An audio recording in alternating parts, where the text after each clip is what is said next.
Welcome back to Orangeline. Now we're going to send it on location to Chris Smith and Alex Dingman with Sports Chat. Alex's Ole, Ole, Ole. Alex Dingman, Chris Smith, men's soccer team, moving on in the national tournament. Feels good, first victory ever in the national tournament, but now they move on to California, even bigger and better things after winning that region championship. But what does this mean for the soccer program, the alumni, how's their everybody? Honestly, Ding, it means everything. After the game, all the alumni came down, first of all. Huge turnout Saturday. Liston Stadium was packed. Got the 1-0 result off a beautiful Matt Germain goal, able to redeem himself after missing a penalty kick earlier in the game.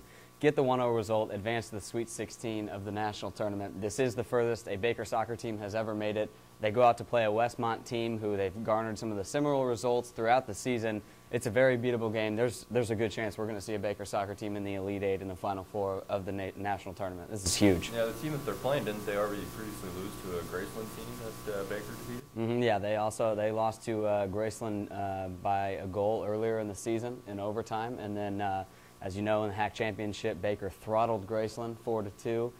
Wasn't really even a contest, honestly. Baker outplayed them so much. Only thing that Westmont has going for them, of course, they are from California, so they've got that bit of home field advantage. They'll be able to travel well. And also, interesting side story about them, they've got a little chip on their shoulders. Some of their campus buildings burned down in the wildfires out in California. Wow. So they do have a little bit of that Cinderella story aspect to them. But I think the glass slipper is falling off on Tuesday, December 2nd. Be sure to check in on the BakerOrange.com. It's going to have your complete national championship coverage, convergence going. We will have blogs and video and audio going for you. So if you're listening, please tune in to BakerOrange.com and keep them going. Yeah, it's a tremendous effort by this team, running through that conference tournament, winning the whole deal, and then knocking off the park 1-0. And so they're very hot right now, and that's what you need. You know, when people talk about teams going into tournaments, they always look at which teams are the hottest right now. Baker, one of the hottest teams in the nation, playing some good soccer. So hopefully they can continue that run. I know some people are going to go out there and support. It's a little unfortunate it's out in California, but not for them because it's going to be a little bit warmer than Kansas, obviously, and just a great environment for these guys to be able to enjoy good college experience, especially for the seniors. I mean, guys that have been out there, Barnhart and Hamilton, you know, name a couple of them. And feel great for those guys. So tremendous effort. We'll have to talk about the football team just real quickly. Heck of a season. 8-4 season, losing to Morningside, but being one of the last 16 teams in the country. A tremendous effort after being 6-5 last year. Legitimately, they were 8-3 this year because you can kind of throw out that first game loss. But the team did very well this year. The offense looked amazing, and they got a lot of guys returning next year, so Grosvenor should be very proud of where this program is at from where it began, because now with the fan support, it's kind of matching the soccer team as far as getting that kind of backing by the school, and that's just a testament to what Grosvenor's done this time here. Absolutely, and got to give props to Coach Grosvenor. Again, this year's seniors are his first recruiting class here, so this is really Coach Grosvenor's team now, and just a steady increase in talent and ability and record since he's been here. Again, going 8-4 this year is huge. Went 6-4 in the conference last year, which was an achievement in itself. And now, like you said, those recruits are a year older, a year better. And Mac Brown, Richie Bryant, Derek Dorfler, all coming back next year. Yeah, should be exciting. And that senior class, the football team too. They're our class as well. And it was fun watching you guys the last 4 years. Absolutely. Great effort. You've really done a big deal here and made Baker the program that it is today is one of the nation's best. Bringing it back on the map. Congratulations, guys. For now, we'll kick it back to the studio. Thanks for this week's sports, guys. Zack Rockey traveled to Sioux City, Iowa with the football team to get fan reactions to the Morningside College game. Zack, take it away. Gear on left Friday morning and traveled to Sioux City, Iowa to play Morningside College in the NAIA playoffs.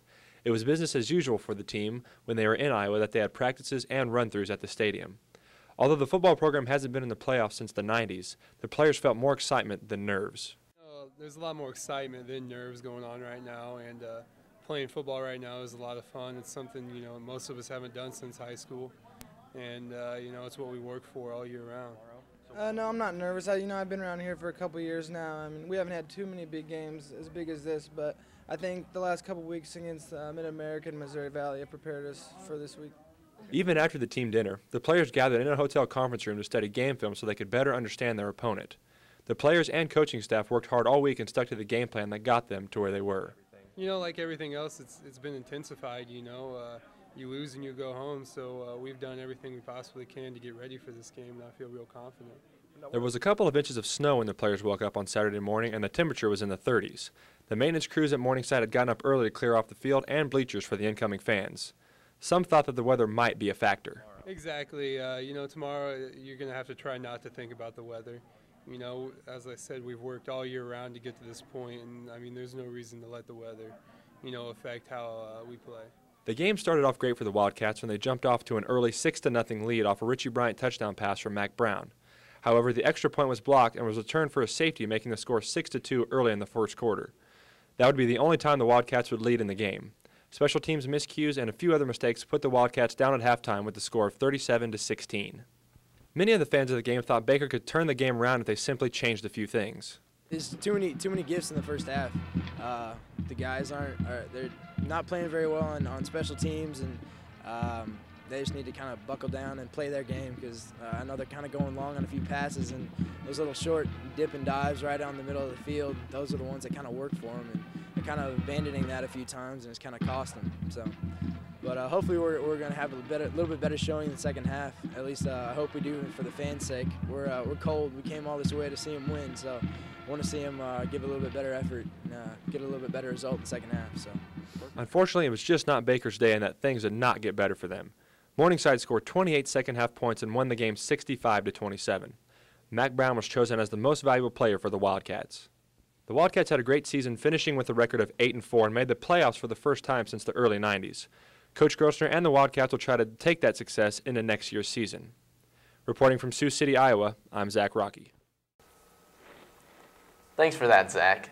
That wraps up our abbreviated edition of Orangeline this week. I'm Alex Scove. And I'm Justin Hauser. Happy Thanksgiving. Roll those credits.